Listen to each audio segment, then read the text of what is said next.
Today, I'm coming to you. My family and I are begging you, asking for your assistance. She was the perfect wife, but behind closed doors, her twisted mind buried a gruesome secret, pushing detectives to the edge of a nightmare they never saw coming. Do you have anything to say about your husband's remains being found? Comment, you may contact me. For 2 long years, a man vanished from his home and family, yet his social media remained active and his wife continued spinning her unconvincing stories. But when police brought a cadaver dog to the family's house, she raised her voice in panic and her deceptive mask began to crack.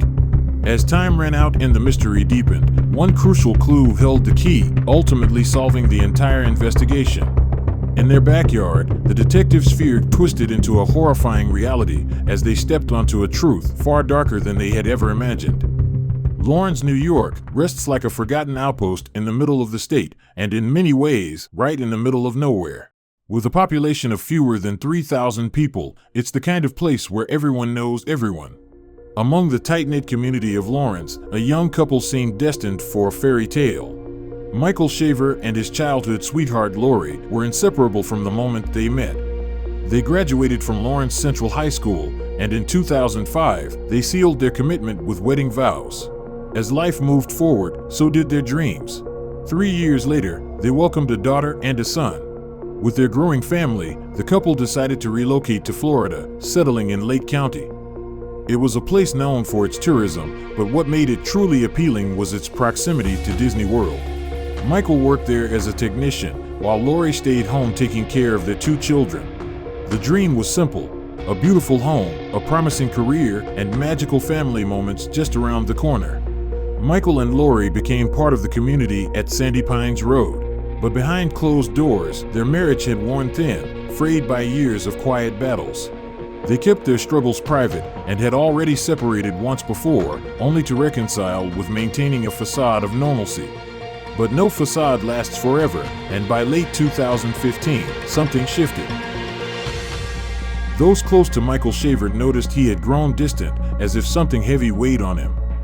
The last confirmed sighting of Mike was on November 7, 2015. After that, he seemed to vanish into thin air, like a ghost slipping through the cracks of reality. In the days that followed, friends, family, and co-workers received eerie, cryptic messages from his social media accounts. And since November 8th of that year, only one person had claimed to see him. Lori told friends and family that after their heated argument, Michael had run off with another woman to start fresh somewhere out of state. But something didn't add up. 3 days later, on November 11th, Michael's employer received an unusual text from his number. It was completely out of character, nothing like the Michael they knew. The message read, "I'm having issues at home. I'm in Georgia right now. Just fire me or I'll quit. I will not be returning anytime soon." His employer was stunned. Why would a man who loved his job suddenly cut all ties and disappear without a trace? Over the years, Michael's Facebook account would occasionally post updates, but no one actually spoke to him in person. No calls, no video chats, just impersonal messages, like echoes from a man who no longer existed. While Michael's whereabouts remained a mystery, Lori wasted no time to move on. She drifted from one relationship to another, as if her past had already been erased. One of those relationships was with a man named Jeremy Townsend, a man who blindly dragged himself into the tragedy. Lori's explanation for Michael's disappearance shifted like sand in the wind, depending on who she was talking to. One day, she would claim he had run off to start a new life with another woman. Another time, she would insist he had simply walked away from everything. But no matter which version of her story, something clung to every word, like shadows that refused to be ignored. Then, just the lingering doubts began to settle into quiet suspicion. Something unusual happened. In March 2017, a photo of Mike fishing uploaded on his Facebook page. But at first glance, his friends immediately recognized the image. It had been taken 2 years earlier. Michael's longtime friend grew increasingly uneasy. A gnawing sense of dread took root, whispering that something was terribly wrong. Unable to shake his suspicions, he went to the police and reported that he didn't believe Michael was the one managing his Facebook account. On February 16, 2018, a missing persons report was officially filed for Michael Shaver. Investigators say no one ever reported him missing. That was until 2 weeks ago when a man contacted the sheriff's office and asked them to go check on his friend, Michael, because he hasn't talked to him in a while. Deputies then went to Shaver's Claremont home and talked with his wife, Lori, about his disappearance. We tried to ask Lori Shaver about the investigation into your missing husband. I have an attorney. Soon after, deputies from the sheriff's office arrived at the Shaver home for a welfare check. Lori Shaver, living with her children and new husband, greeted them with an unsettling calm, allowing them to search the house without hesitation. But the moment they stepped into the backyard, her entire demeanor shifted. The officers' eyes were drawn to a newly constructed fire pit, sitting there like an ominous presence. When they asked her if she would consent to a cadaver dog being brought in, the mask cracked, and her calm shattered like glass. She suddenly became uncooperative, her voice rising with complaints. The investigation would later confirm that the fire pit had been built in March 2016, months after Michael's disappearance. Just 3 weeks later, deputies returned, but this time with a highly trained cadaver dog. The tension in the air was thick, pressing down like an approaching storm. Suspicion had grown, and all signs now pointed to the backyard. Detectives noticed a depression the size of a human body in a cement slab near the fire pit. As the dog sniffed around, its behavior confirmed what everyone feared. An excavation team was brought in, and the discovery was nothing short of horrifying. Just 3 feet beneath the concrete slab, something unnatural emerged from the soil. Human remains wrapped in a fitted sheet, further encased in a tarp and secured with straps. It didn't take long for forensic analysis to confirm the worst. The remains belonged to Michael Shaver. When deputies first searched the Shaver property near Claremont and eventually found Michael Shaver's remains under a cement slab in the backyard. Court paperwork says Lori etched her name in the cement above Shaver's body, along with her boyfriend at the time. We do have breaking details here. We can tell you that they have found a arm bone in a fire pit behind the home here just south of Claremont on this acreage where the Shavers shared, Lori and Michael Shaver. We want to go to Chopper 2 and show you an aerial of exactly what's going on as investigators are securing that scene. They had been searching all day, searching areas where cadaver dogs had indicated there might be something there, areas where ground penetrating radar indicated there might be something there. A couple of areas were searched with nothing to be found. Then all of a sudden in the fire pit, as investigators were looking for evidence, they did find something, and a neighbor witnessed their reaction to that, and she spoke with us just moments ago.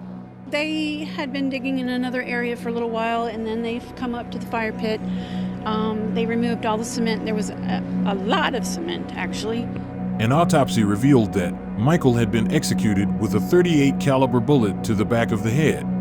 Blood spatter was also found on the property, though forensic testing couldn't determine its source. Lori Shaver was finally arrested and faced 3 charges.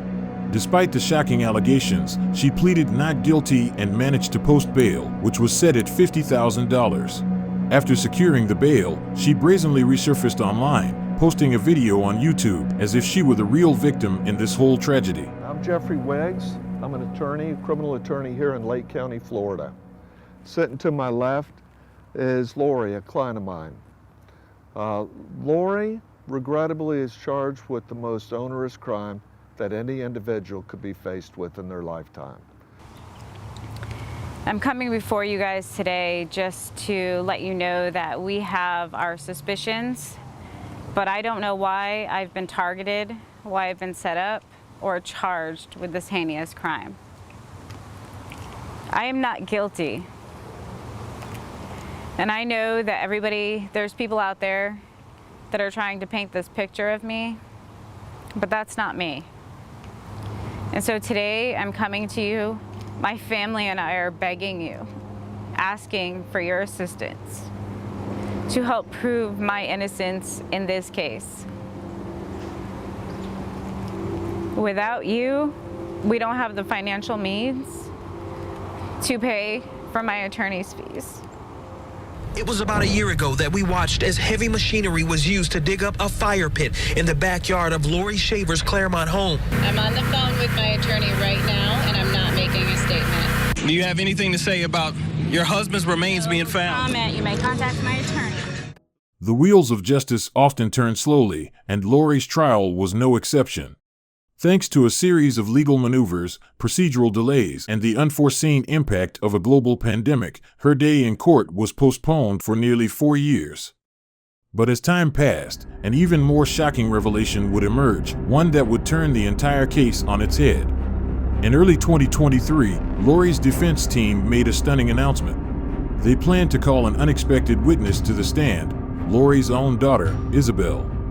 They claimed that Isabel, just 7 years old at the time, had confessed to being the one who pulled the trigger. The courtroom buzzed with disbelief, the weight of the accusation sinking in like a heavy fog.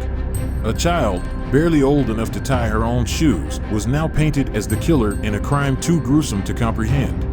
How could her daughter truly be responsible for such a horrific act? Or was this a last desperate gamble, throwing her own child into the fire to save herself? The most surprising part of Lori's defense was her versioning the night of the crime. She alleged that a violent altercation erupted inside their home, but this time, Michael attacked her and their young daughter Isabel made a desperate attempt to save her. Lori claimed that her daughter, driven by sheer terror, grabbed a loaded handgun from her bedside table and fired a single shot into the back of Michael's head. What's Isabel do? She had fired a gunshot? Now, when Isabel fires this gunshot, do you see where it lodged into Michael or what? Where are you after Isabel fires the gun? Still on the ground. But according to Lori, the horror didn't stop there. She further alleged that her boyfriend Jeremy Townsend had been in the house at the time. Not only that, she claimed he took the gun from Isabel, delivering the final shot, and later helped them dispose of Michael's body. The next thing you recall? The next thing I recall is seeing Jeremy, and hearing the gunshot at essentially the same time. When Jeremy said, "I'll take care of this," did you have any reason to believe that that body was on your property? No, never. There's no way he could have. I wasn't gone that long where he could have.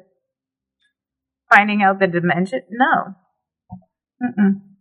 Lori dragged her daughter onto the witness stand, shaping her words into a shield. Isabel repeated the story her mother had told, insisting that she had been the one to fire the fatal shot. Do you know anything about how your father died? I do. Could you tell the jury? I grabbed her gun, and I shot him. As the trial progressed, the daughter's word became different, raising doubts about whether she was recounting genuine memories or repeating a narrative carefully crafted by her mother. This so-called confession was a house of cards, ready to collapse under the weight of its own contradictions, and the judge ultimately denied a request for a competency hearing. So the defense attorneys for Lori Shaver have motioned to have a minor child evaluated because they say that girl confessed to the murder in this case. Now, the child would have been 7 years old at the time of the murder. However, Lake County deputies say Lori Shaver killed her husband, Michael Shaver, back in November of 2015 and buried his body under a concrete slab in their backyard while she moved on with another man. The prosecution wasted no time in pointing out that the young girl's testimony may have been nothing more than a manipulation, an innocent child being used as a pawn in a desperate attempt to cover the crime. When Jeremy took the stand, he shattered Lori's version of events. He adamantly denied any involvement in Michael's murder, calling Lori's claims nothing more than a web of lies. Were you involved with any sort of altercation with Michael Shaver? No. At any point did you shoot or injure Michael Shaver? No. From further investigations, prosecutors proved that Lori drained Mike's bank account and sold his personal belongings piece by piece.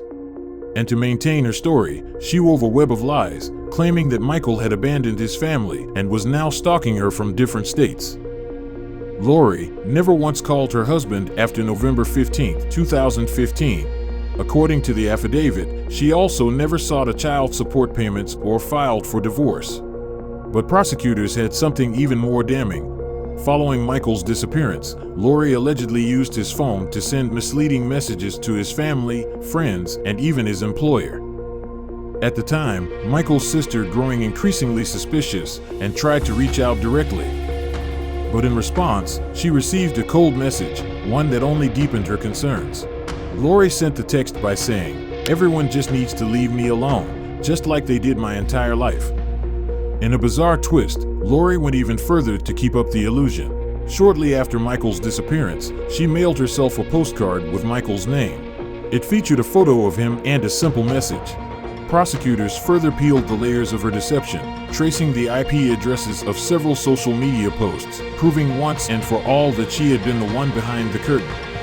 By December 2016, she was preparing for a fresh start with her new partner Travis Filmer, whom she had met at the gym. That same year, they purchased 42 bags of concrete mix to help cover up her darkest crime. As if to add an extra layer of eerie symbolism, they etched their names into the wet concrete, marking their union like a twisted seal. Then, on December 31st, 2016, both held a commitment ceremony, just inches away from the gruesome grave she had concealed. After years of evasion, deceit, and manipulation, justice finally caught up with Lori. Following a trial nearly a decade in the making, it took the jury just 4 hours to deliberate. In November 2024, Lori Filmer was found guilty of her husband's murder and sentenced to life in prison. Lori's story is one of pure manipulation and cruelty. Her toxic grip left Michael suffocating in a world of torment until it all came to a brutal end. She continued to control his narrative, shifting the blame onto everyone but herself, even trying to impersonate him on social media and frame her own innocent daughter for the horrific crime. Thank you for watching. Smash that subscribe and see you on the next one.